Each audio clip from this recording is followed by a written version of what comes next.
नमस्कार, शिल्पा होम किचनमध्ये सर्वांचं मनापासून स्वागत. आज आपण कोकणातल्या पारंपरिक पद्धतीने कोवळ्या किंवा कच्च्या फणसाची भाजी कशी बनवायची ते बघणार आहोत. ही भाजी खायला अतिशय चविष्ट लागते. चला तर मग रेसिपीला सुरुवात करूया. तर भाजी बनवण्यासाठी आपल्याला इथे लागणार आहे कच्चा फणस. तर इथे मी एक कोवळा फणस घेतलेला आहे आणि आता हा फणस आपल्याला कट करून घ्यायचा आहे. तर याला चीक असतं खूप, त्यासाठी हाताला सुरुवातीला तेल लावून घ्यायचं आणि जे आपण सुरी वापरणार आहोत तर सुरीला सुद्धा तेल लावून घ्यायचं आणि आता हा फणस आपण मध्यभागी असा कट करून घ्यायचा आहे.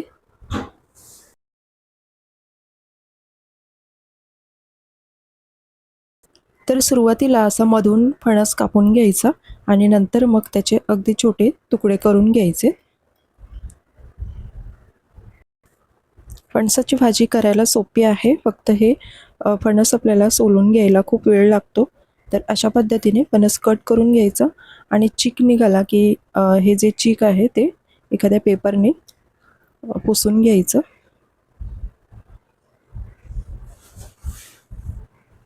हे बघू शकता तुम्ही, अशा पद्धतीने हे चीक सगळं पुसून घ्यायचं आणि नंतर परत आपण याचे तुकडे करून घ्यायचे आहेत आणि मग जी वरची हिरवी साल आहे ती काढून घ्यायची.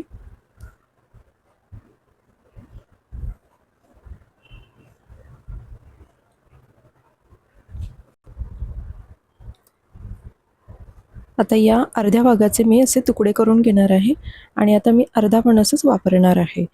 तर याचे तुकडे करून घेतले की वरची साल आपण काढून घ्यायची आहे.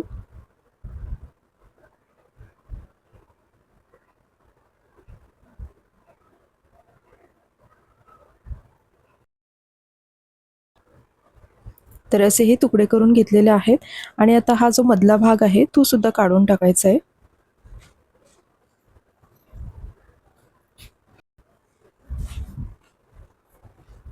तर हा मधला भाग काढून घेतला.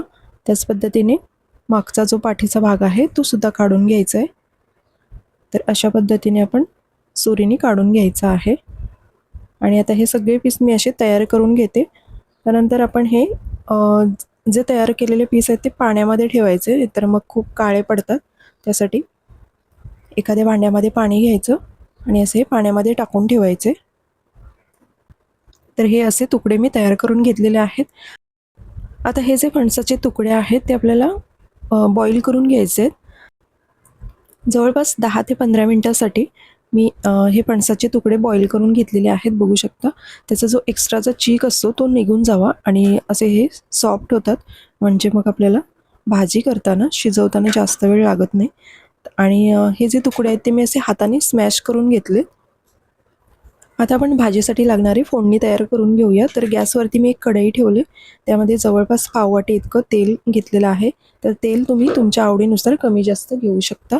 आता यामध्ये अर्धा चमचा जिरं, त्यानंतर लसणीच्या पाकळ्या बारीक चिरून घेतलेल्या आहेत, त्याचबरोबर एक मध्यम आकाराचा कांदा तो सुद्धा बारीक चिरून घेतलेला आहे. आता हे सगळं आपल्याला तेलावरती छान परतून घ्यायचं आहे. कांदा अगदी छान गुलाबी होईपर्यंत परतून घ्यायचा आहे.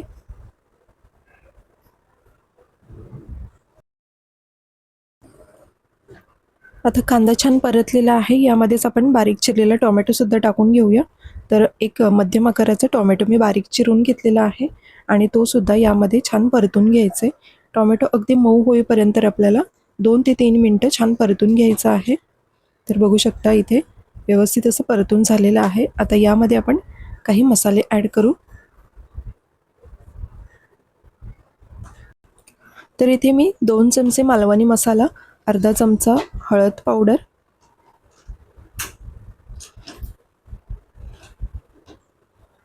नंतर 1 चमचा गरम मसाला वापरलेला आहे. अगदी बेसिक मसाल्यांचा इथे मी वापर केलेला आहे. तर आता हे मसाले मंद गॅसवरती छान परतून घ्यायचे 1 ते 2 मिनटं. आता मसाले छान परतून झालेले आहेत. आता यामध्ये स्मॅश करून घेतलेले फणसाचे तुकडे ते आपण यामध्ये टाकून घ्यायचे आणि छान परतून घ्यायचं आहे. ही भाजी खायला अतिशय चविष्ट लागते. भाकरीसोबत किंवा चपातीसोबत तुम्ही खाऊ शकता. खूपच छान लागते. तुम्ही सुद्धा नक्की ट्राय करून बघा. आता मी यामध्ये सगळं टाकून घेतलेलं आहे आणि आता कमी गॅसवरतीच हे सगळं मसाल्यांमध्ये परतून घ्यायचं आहे. नंतर आपल्याला गरज वाटली तर थोडंसं पाणी टाकून यावरती झाकण देऊन छान वाफेवरती ही भाजी शिजवून घ्यायची आहे.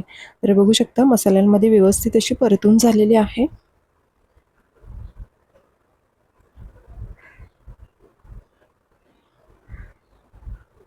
आता यामध्ये आपण चवीपुरतं मीठ टाकून घेऊया आणि पुन्हा एकदा व्यवस्थित मिक्स करून घ्यायची.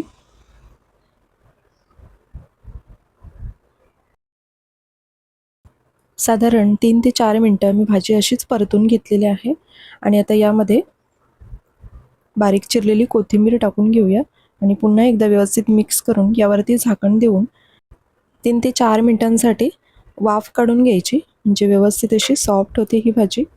तर आता यावरती मी झाकण देते आणि 3 ते 4 मिनिटासाठी आपण झाकण ठेवून देऊया आणि गॅस अगदी कमी ठेवायचे.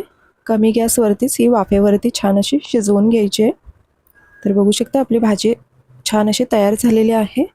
आता मी गॅस बंद करते आणि ही भाजी आपण एखाद्या बाउलमध्ये काढून घेऊया. मस्त मोकळी मोकळी अशी ही भाजी आपली तयार झालेली आहे. तर आजची रेसिपी तुम्हाला कशी वाटली हे कमेंट्समध्ये नक्की सांगा. व्हिडिओ आवडली तर व्हिडिओला लाईक नक्की करा. चॅनलला अजून सबस्क्राईब केलं नसेल तर लगेचच चॅनलला सबस्क्राईब करा अशा छान छान रेसिपी पाहण्यासाठी. तर आता मी बाउलमध्ये भाजी काढून घेतलेली आहे आणि वरूनसुद्धा बारीक चिरलेली कोथिंबीर अशी टाकून घेतलेली आहे आणि कोवळ्या फणसाची भाजी तयार झालेली आहे. तुम्हीसुद्धा नक्की ट्राय करून बघा. व्हिडिओ शेवटपर्यंत पाहिल्याबद्दल खूप खूप धन्यवाद. पुन्हा एकदा भेटू अशाच एका नवीन रेसिपीसोबत. थँक्यू.